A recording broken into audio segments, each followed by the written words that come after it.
We have the pleasure tonight to be graced by the presence of Dr. LeGrand. Dr. LeGrand is a medical oncologist and palliative medicine specialist in the Department of Supportive Oncology at Atrium Health. She is a native of Columbia, South Carolina, and graduated from the University of South Carolina's School of Medicine. She has a practice of oncology in Gastonia, North Carolina for 10 years prior to her recruitment to the Cleveland Clinic to work in their palliative medicine program. Two of her particular work interests are the management of pain and nausea and vomiting in cancer patients. Tonight, she's going to talk to us really about the difference between palliative care and hospice, then open it up for any Q&A. I'm turning it over to you, Dr. LeGrand. Yeah, thanks for letting me come. I always appreciate doing these kinds of things. You guys are doing so well, though. It's like you don't need me. You're cured. But there can be leftover things even when folks are cured. So what I actually do now is, as she said, supportive oncology, which means I don't take care of non-cancer patients anymore. Supportive oncology is growing. It's an arm of palliative medicine. So I do palliative medicine for cancer patients, essentially. Palliative medicine is bigger. It's all kinds of advanced illnesses. So heart failure, chronic lung disease, diabetes, all of those sorts of things. But supportive oncology, palliative medicine, it's just cancer. So when I see patients, I see them along the spectrum. So I see folks who've been cured, but have complications left over from their original therapies.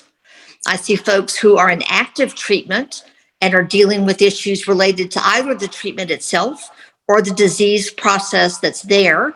And then I see folks who are beginning to run out of treatment options and whose goals are turning more to be, let's focus on feeling as good as possible. And it's not my job to define other people's goals, but I have some goals for myself, for my patients. Is if I can't cure you, then I want to prolong your life with good quality, which is key. You got to do both. Now, for some people, prolonging life, regardless of quality, is more important. I find that very difficult to take care of someone who's, I feel, is suffering and they won't let me do anything about it. That's very hard for me personally, but that's the exception to the rule. Most people want to feel good while they're going through this process, and it can happen. You guys got some of the worst chemotherapy as far as nausea and vomiting, the worst, literally. It's the same regimen that we've been using since I was doing oncology, general oncology in Gastonia. It had not changed in 30 years. There's a new immune therapy whose name I can't pronounce or remember that is part of small cell lung cancer therapy now that has made a tremendous difference. But the therapy that you got, I imagine you guys remember it vividly, was very hard. It's very hard for nausea and vomiting. Would that be true for the guys out there? And I should have opened it to everyone to introduce themselves since we had a smaller group. But so Pam and I are old people but some of the chemotherapy is still the same. Of course, etoposide and cisplatin or carboplatin. Yeah, right. My doctor gave me a lot of anti-nausea medication, and then I could open it up for people to talk about their experience. Yeah, cisplatin and carboplatin are both what we call highly emetogenic. Emetogenic is a word that simply means the ability to cause nausea. And cisplatin and carboplatin are among the worst. Go ahead, Barbara. I'm not laughing. I'm just because I went through it and you're right on track. It is the worst. But I had lots of nausea medicine, even for home. So that helped. Mm-hmm. Yeah. We have new guidelines that actually, I teach management of chemotherapy, nausea, and vomiting. As mentioned, it's a thing of mine. And we have new guidelines that actually work quite well if followed. The problem is there's a lot of data that doctors don't follow guidelines. Mm-hmm. So there's a 4-drug regimen that anyone getting carboplatin or cisplatin should get, one of which includes a medicine that you would take on a schedule for the next 4 days. Just to briefly define nausea and vomiting, I won't get stuck on it, I promise. There's immediate, which is the day of treatment. And then there's delayed, which is the next 3 to 4 days. When you have a drug like cisplatin or carboplatin, you're going to have that 4 days. Other drugs may not do that, but those two in particular are very difficult, but really can be managed well if guidelines are followed. So why don't people tell me a little bit of what kind of got left over after you finished all your therapy, the things that you maybe still deal with? Yeah, I was diagnosed a year ago, September, and I had no difficulty with the nausea, vomiting from my original chemotherapies because I did follow that regime and I took it regardless of how I was physically feeling. And I think that's a lot of the problem, is that people feel like they feel good, so they don't take it, and then they get nauseous and vomit. So as long as you follow the regime of that, I was successful without any problem. I'm having more difficulty. I've most recently had a recurrence and I'm on Zepzelca, and that is causing more difficulty for me, even with the medicine. So, I don't know whether it's the dosage, because my platelets are down to like 20. I'm, showing signs of toxicity in that end of things. Plus the nausea comes and goes, even with nausea medicine. So, and not always right the week after chemo. Sometimes it's 2 weeks later, I'll get waves of nausea. It's unpredictable. It's very unpredictable, right? So that's all I was, going to say. Would you mind sharing what you're taking? Zepzelca? No, I mean the nausea meds. Right now, Zofran and Compro. Compazine, yeah. Compazine. Mm-hmm. Okay. With it being intermittent like that, it would be harder to fix it we like to prevent rather than react. But when it's unpredictable, then it's very difficult to try and prevent it completely. So those are not unreasonable drugs. If it were more consistent, then I would recommend something else. But I had neuropathy really bad after something I did not expect, didn't know what was happening to me. Yes. I have struggled with it years after. After they put me on alpha lipoic acid, a natural type of supplement, but I haven't struggled. Did it work? I think it did. I haven't struggled, or maybe time just helped. Mm-hmm. Yeah, sometimes it gets better, sometimes it doesn't. Chemoneuropathy is a consequence of a whole class, multiple classes of chemotherapy agents. And it's probably one of the most long-lasting toxicities that people get from their treatments is the chemoneuropathy. Typically fingertips and toes. Sometimes it comes up higher, like to knee level or the whole hand instead of just the fingertips. When people are getting chemotherapy, one of the things you want to try and do, and this is it's difficult. You don't want to keep on giving the drug that's causing the problem until the person ends up with pain, because then it can be so severe that their lives are never the same. Or you don't want to stop too soon and have the cancer not get treated adequately. So there's this balancing that one has to do in trying to keep neuropathy from getting out of control. I've seen people where I wish they had stopped like one cycle before they did, because their lives are forever changed. And it's very difficult to manage. Regular pain medicines don't work terribly well, although people do end up on them sometimes. There's the various drugs that we use besides the things that you mentioned. There's some anti-seizure medications that are used for nerve pain, and there's some evidence on some of them specifically for chemo nerve pain.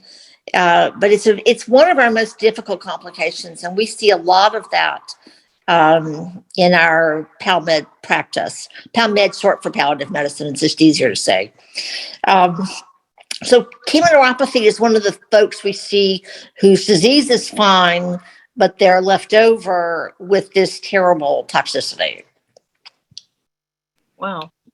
And I think I see, can somebody read the chat for me? Or are there things coming in on the chat?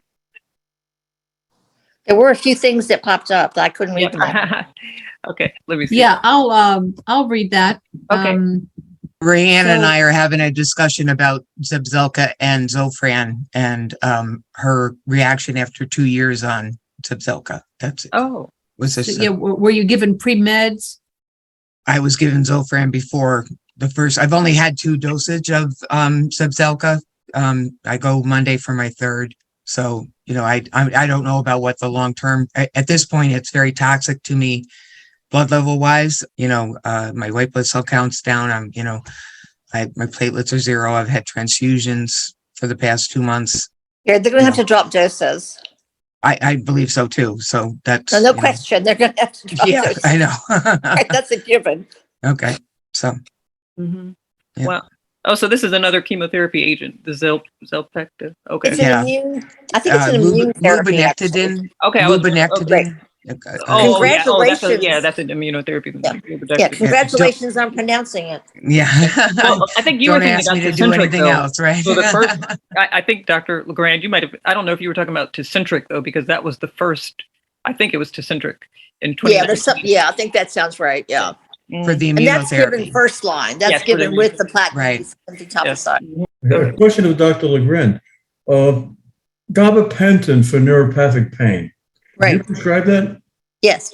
You do. What dosages are typically recommended? Usually, if I had to pick a medicine that I think is poorly prescribed, it would be gabapentin.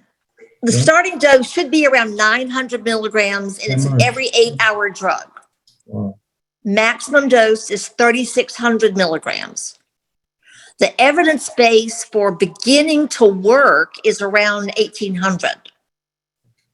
So people get started on 300 milligrams at bedtime. Well, you might want to sleep, but you're not going to get any benefit with your nerve pain. So you've got to get to therapeutic doses before you say it's not going to work. Now, reasons not to take it. Sometimes people get swelling in their feet and ankles and up their shins, and then they just can't take the drug, and you try alternatives. It's not my first line for chemoneuropathy, though. I do use it a lot.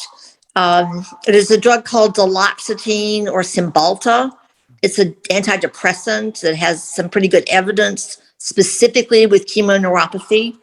So that's kind of my first line when I'm trying to treat chemonerve pain.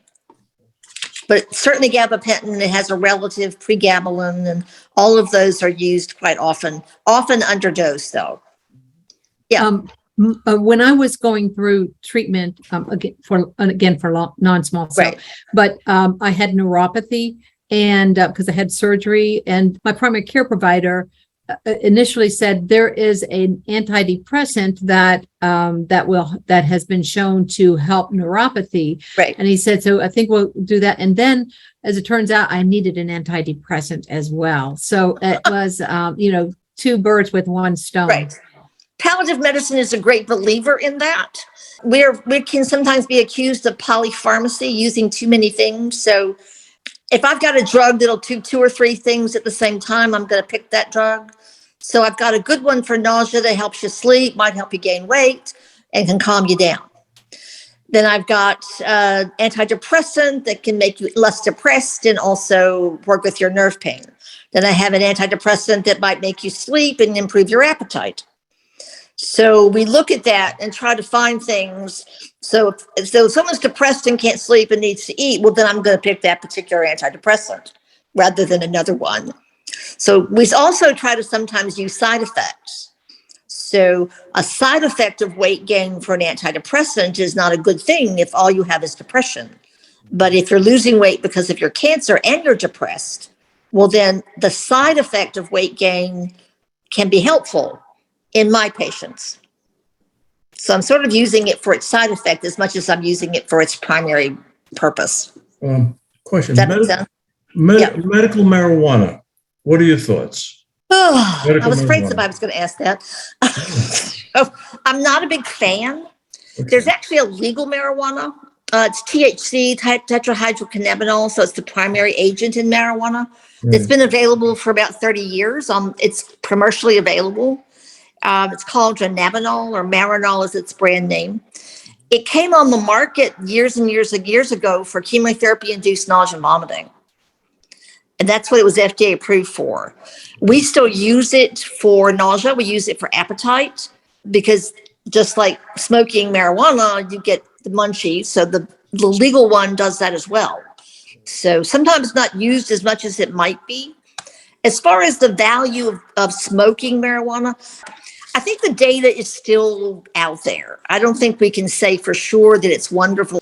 I have patients that are not as pleased. I have a lot of folks trying CBD oil, and I don't find that to be, I've had one or two that thought it really made a difference in how they felt, but most have not noticed much benefit. And why have they taken it? What are their issues that drives them to take it? There's a lot of misinformation online that maybe it'll help treat cancer, and the FDA's kind of trying to say, don't say that. There's absolutely no evidence that it does that, but there's that online presence that suggests it might help with the cancer. It gets processed as like maybe some nausea, maybe some appetite, those kinds of things. But it actually is, CBD oil is not marijuana. It does not have THC or the other things. It's an oil that comes from hemp. So it's really not, it's not marijuana.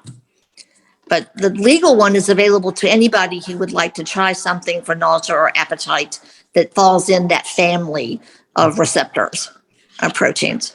How are chemoneuropathy symptoms different from diabetic neuropathy?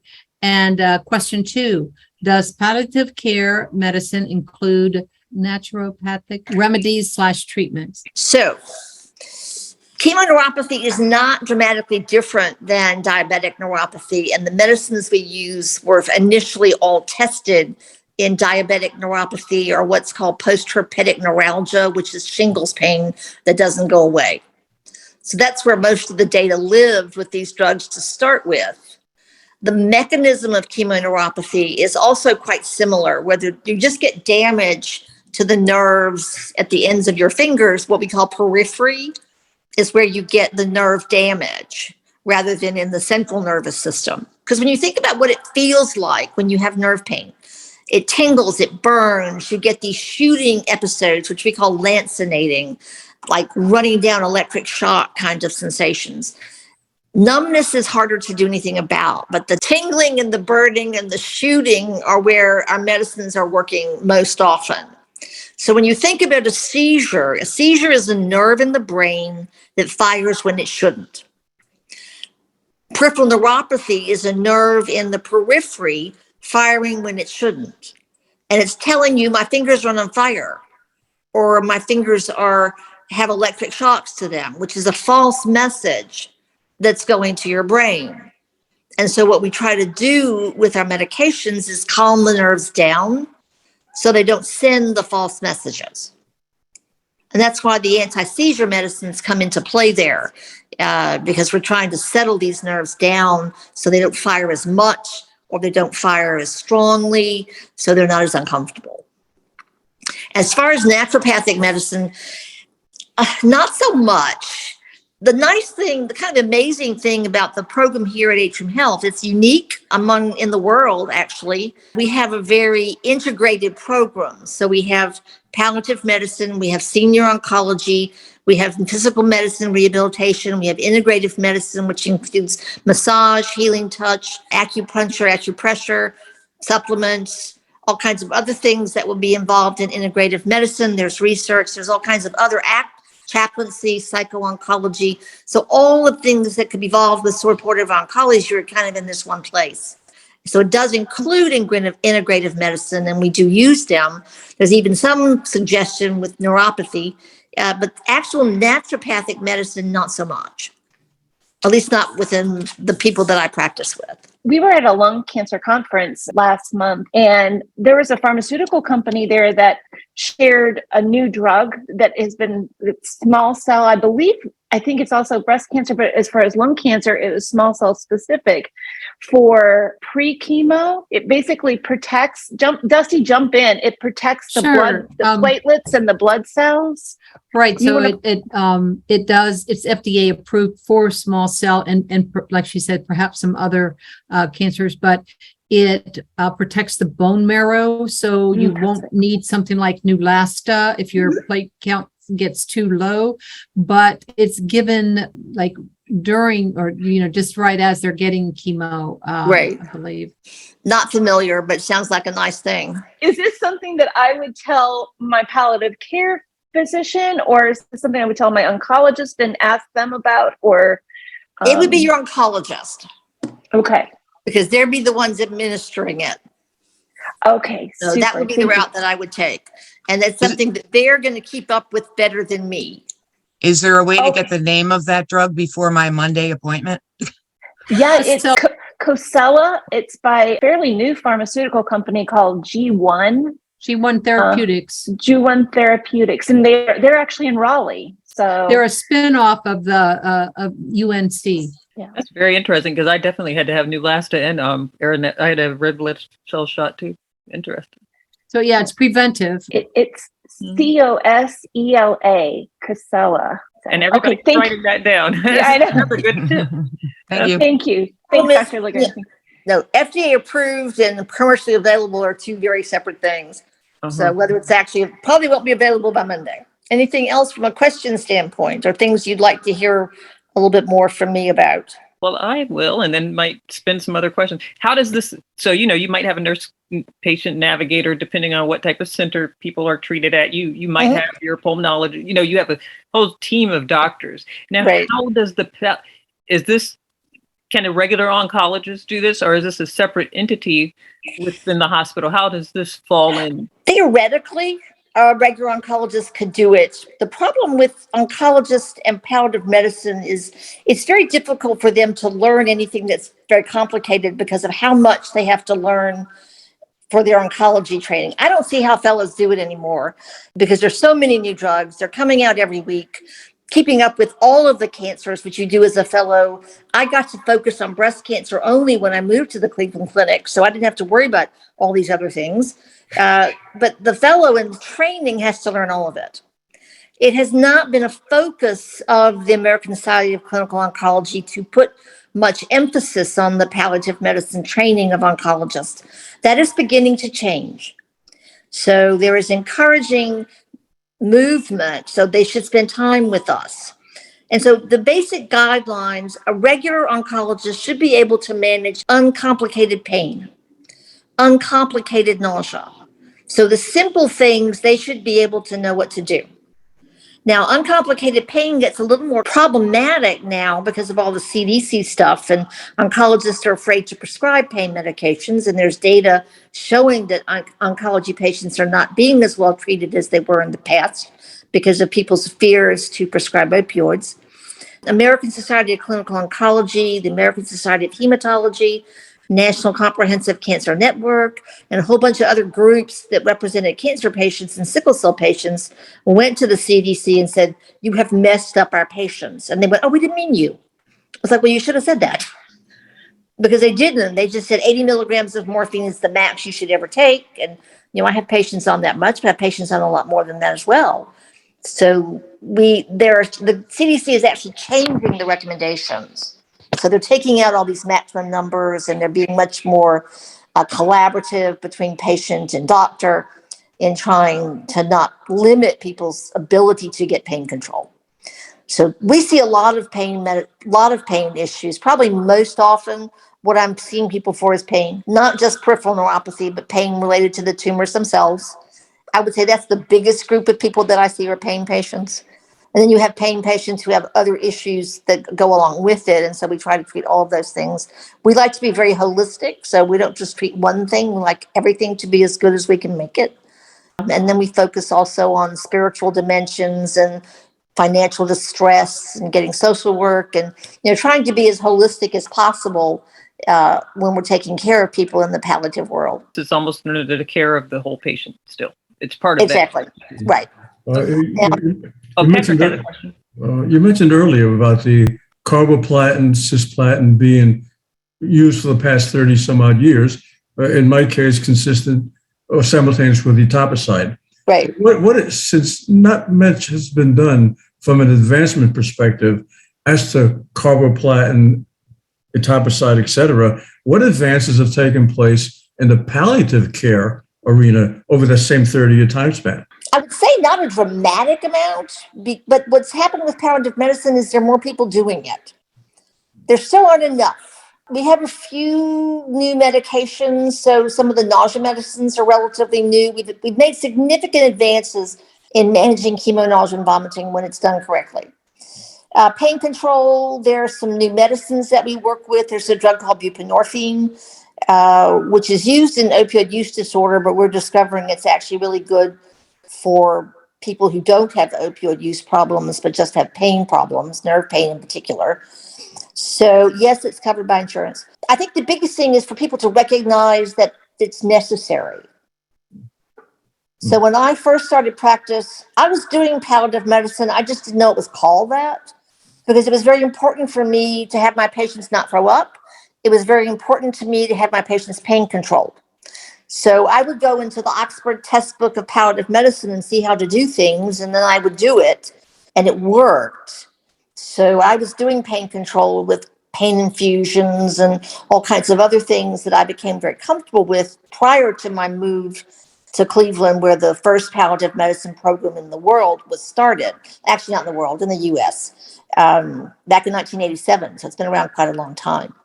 But yeah, that would be the major advances, I would say. Some new drugs, but reality about it, the realization that it's a necessary part of medical care, particularly not just in cancer, but so cancer is the major part of it, but it's expanding into other end stage. Cancer is not end stage necessarily, but like the advanced heart failure, the advanced chronic lung people, the kidney failure folks, so the other folks with advanced dementia, all kinds of non-cancer things, so that are part of palliative medicine, but not part of what I do, which is supportive oncology. And that's growing in its own way. We have the first ever supportive oncology fellow. So he's going to be an oncologist, but he's going to be really well trained in how to take care of things when he becomes an oncologist. So he'll be a much better oncologist after I've done this year with us. I was diagnosed with small cell 2.5 years ago. I was given the carboplatin etoposide with Tecentriq. I had 4 treatments. I never got sick. I never threw up. And I never lost any weight. I have maintained my same weight through the last 2.5 years. And I had Tecentriq, and then it came back. So we did it again with a different immunotherapy drug. And then it came back again. And then in late October of last year, I went on the Zepzelca, and it has been marvelous, which surprised me when I heard about people being sick on it. But I never was sick. I get up and I do things and I'm fine. Unfortunately, it looks like the monster's raising its head again. And yesterday I was in for a thoracentesis because my lung was filling with fluid, and I have a PET scan next week. And then unfortunately, my brain MRI is the next day. So we're going to throw it all together. My oncologist has already mentioned that he will put me back on the carboplatin etoposide. The second time I had it, it kicked my butt. I had blood infusions and everything, and I'm really, really nervous about this. Is there an additive effect of something like this, and can it be handled with palliative care? And did I miss something with it with the second time around? First of all, you were lucky the first time around. You're in the less than 10% of people who don't get sick with carboplatin. So you were very fortunate. Now, I don't know what you might have gotten for pre-medications during that period of time. They do a pretty hefty pre-med. They do some steroid. They do, because it only dries my sugar up. I'm also you got to have a steroid. And they give me a steroid. They also give me the anti-nausea. Ondansetron? Yes, they give me that. And then there's a second anti-nausea medicine that they give me. And sometimes it's IV and sometimes it's pills. It might be Zolfran or Emend. I had Emend as a pill and Zolfran. Emend now has an IV version. That's it. Emend has an IV version called fosaprepitant that's mostly used nowadays. Yeah, so. But I considered myself extremely fortunate. Now, the second time around, I did not have the nausea. I did not lose the weight. It's just my blood counts were tanked. And Yeah, and that's what happens sometimes. The more chemotherapy a person gets, the more the bone marrow gets fried. Chemotherapy has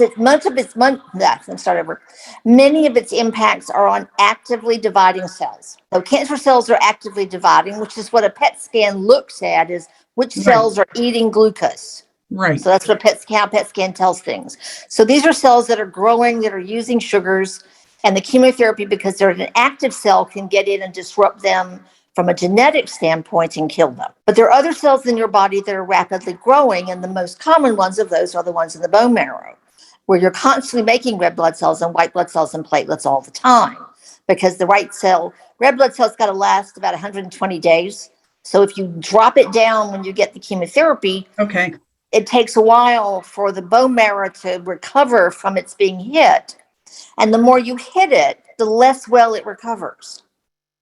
So you kind of never get back to a normal bone marrow. okay, You get okay. good enough to be normal when you're not hit.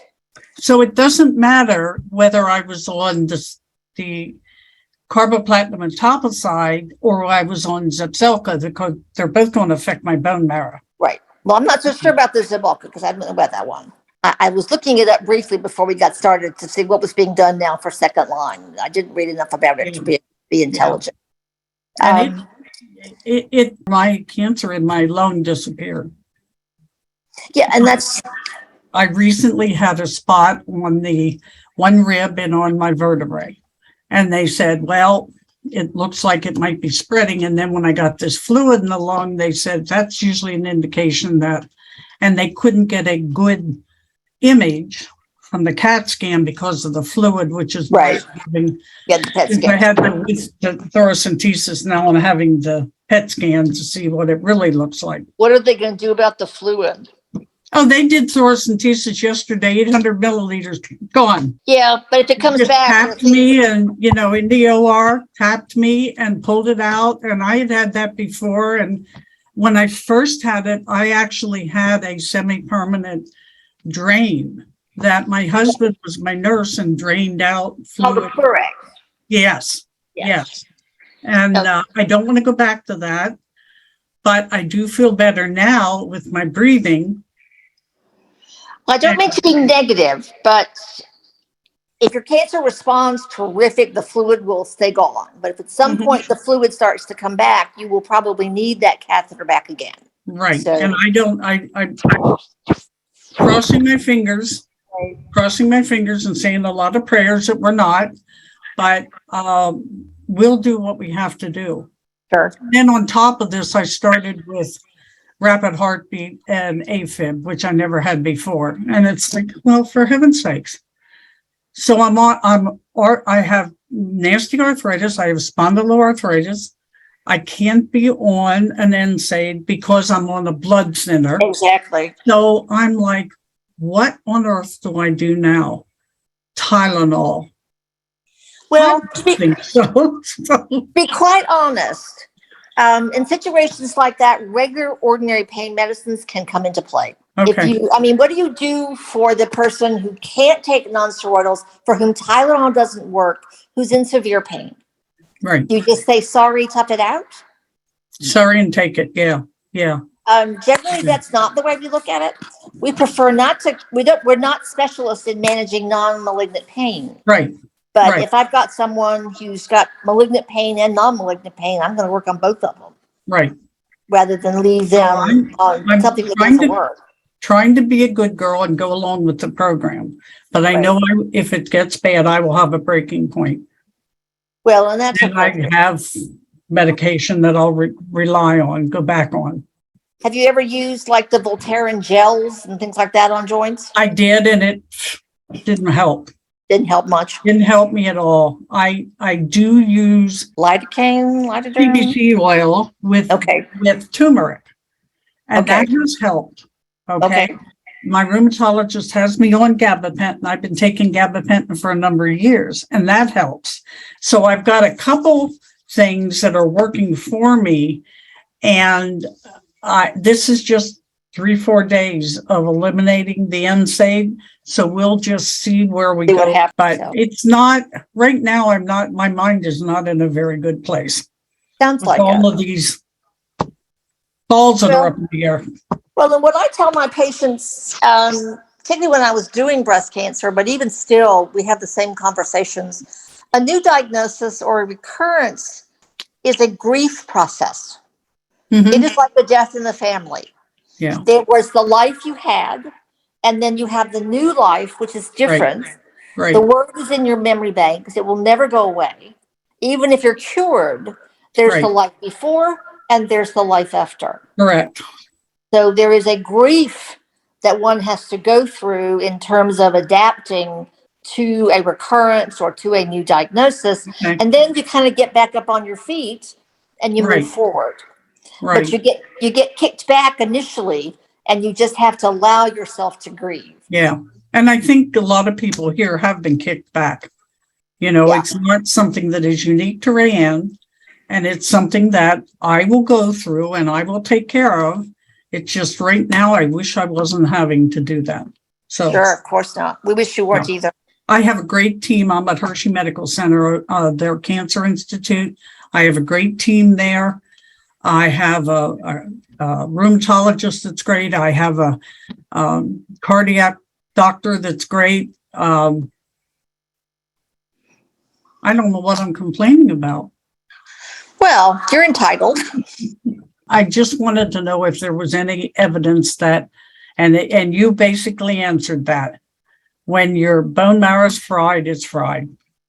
Yeah, and so that's one of the problems with second line and third line therapy is you can't always get as much in as Right. you could before Right. because you just can't tolerate Right. it. Right.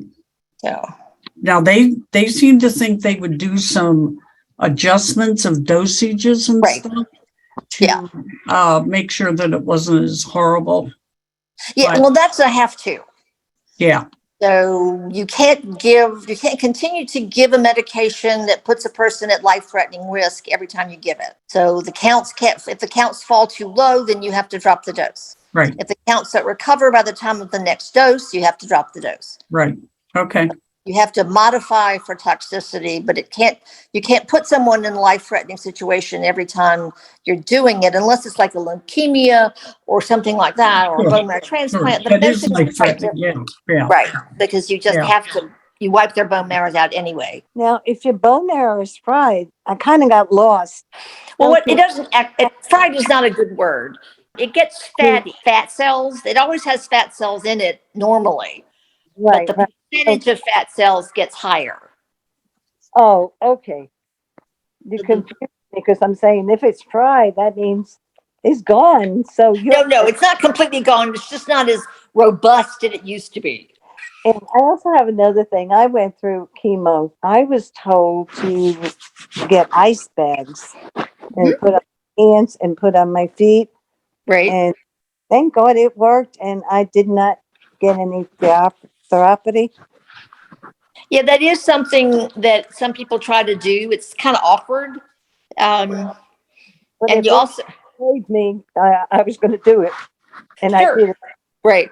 You also don't want to put your hands in really hot water for the first couple of days because more blood flow gets to the more blood flow you get to a part of your body, the more drug that gets there. So if your hands are cold, your blood vessels contract, so you don't get as much blood flow to that area, so you don't get as much drug there. You put your hands in hot water, the blood vessels dilate, and so more drug gets down to your fingertips and your toes. So that's where the idea of using cold packs came from. It's not routine. Well, I didn't do, they were saying like 30 minutes on each. Yeah. I did a little bit and a little bit on my feet and just That was waited it. 15 or 20 minutes and I do another 5 minutes on both. And that was it. I didn't do any more. Well, but it worked. Or maybe you weren't going to get it anyway, but it worked. Whatever it was, it worked. It did. It did. My question is that I have spots on in my vertebrae that they can't biopsy. So I went through some stereotactic radiation, and 3 of the 4 spots are now gone. So we're assuming they're tumors. One is still there. My oncologist wants me to start getting Zometa shots or Zometa. And Dennis and I have decided not to get it, but I'm wondering what any of your experience is, if any of you have taken the Zometa. I've given Zometa to a lot of people. I have taken it myself. I take Prolia now instead of Zometa, and there's what's the one that's reclassed is Zometa for cancer patients. This is different dosing. But Zometa is used for osteoporosis, and when you've got a thing in bone, I don't have osteo, right? Just because I have cracks from the tumors in my vertebrae. Exactly. So that was what I was going to say is that it gets used in folks with cancer in the bone, which can make make their bones weaker. Oh. By having the disease in the bone in the first place, the bones can get weaker. Yeah. The risk that your dentist is talking about is something called osteoradionecrosis of the jaw. Actually, osteonecrosis of the jaw.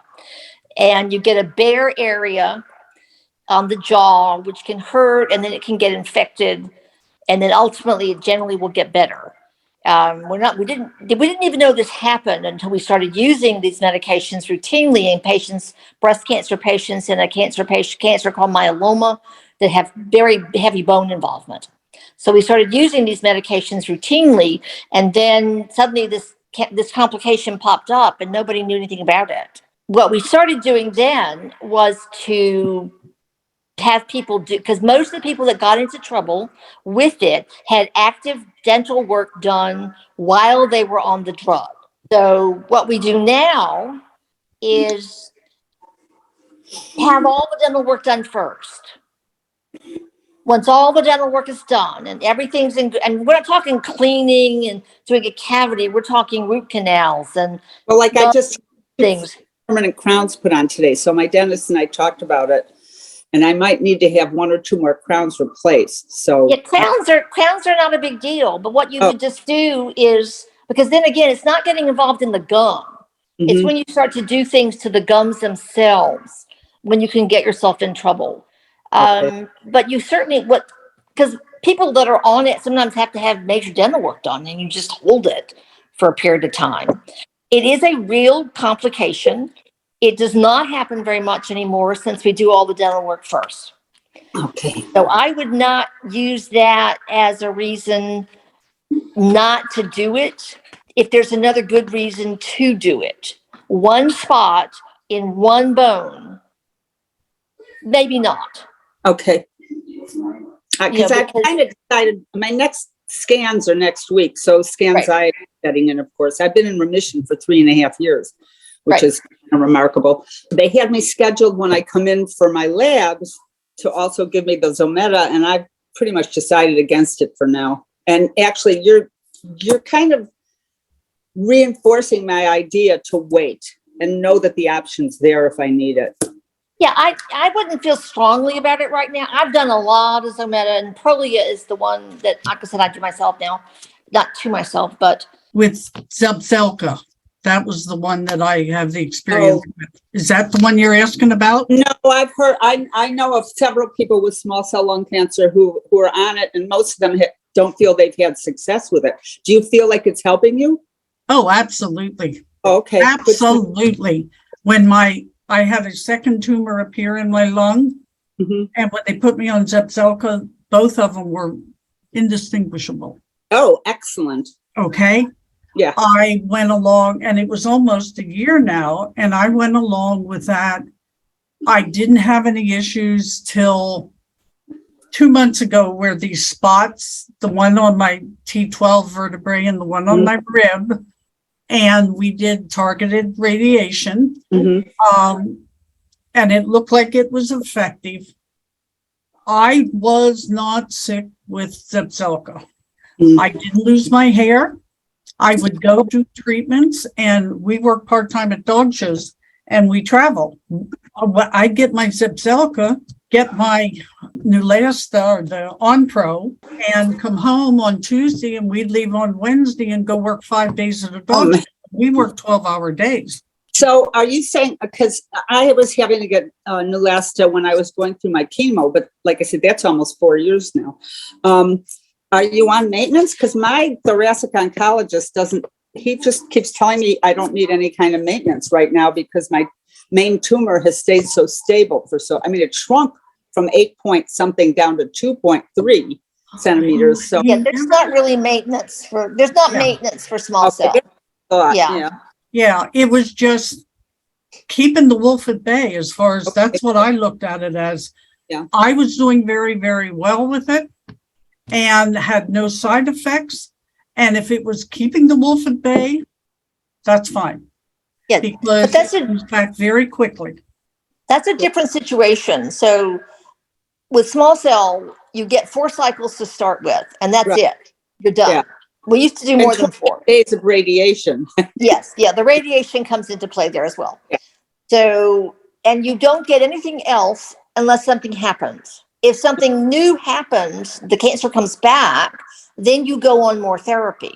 Okay. And then, like if you're doing something and your disease is stable, doesn't get better, doesn't get worse, then you might stay on that therapy if you're tolerating it.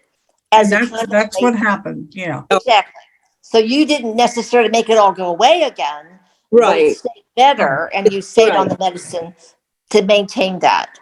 Right. So it's not exactly maintenance. It's continuing to treat stable disease. Correct. Oh, okay. And I had a new spot in my brain that was treated while I was on Zepzelca. Right.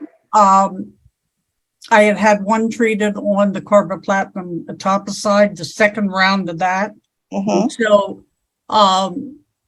but I just considered it as continuing treatment. You're right. And because it was an easy peasy. So, right. Compared to the first one, it was much easier. Well, and I think we know quite well that 4 cycles are enough at the beginning. Mm-hmm. I don't think we have as good an evidence of how long do you treat recurrence. So do you do it another 4 cycles and take a break? Yeah, but isn't that partly if the patient wants to try to prolong? I mean, when I found out I had small cell lung cancer, my only grandchild was 1. And I told my oncologist that I wanted to live long enough for her to know me, not just from pictures. Right. And she's 5.5, and boy, does she know me. So anything at this point, each day they live far away, but we see her 4 times a year. Anything at this point is gravy for me. And so if it comes back with a vengeance, bring on the morphine. Well, and you don't have to wait for that to have the morphine. Well, I have never. I know. That was a bit of humor, bad humor. Okay.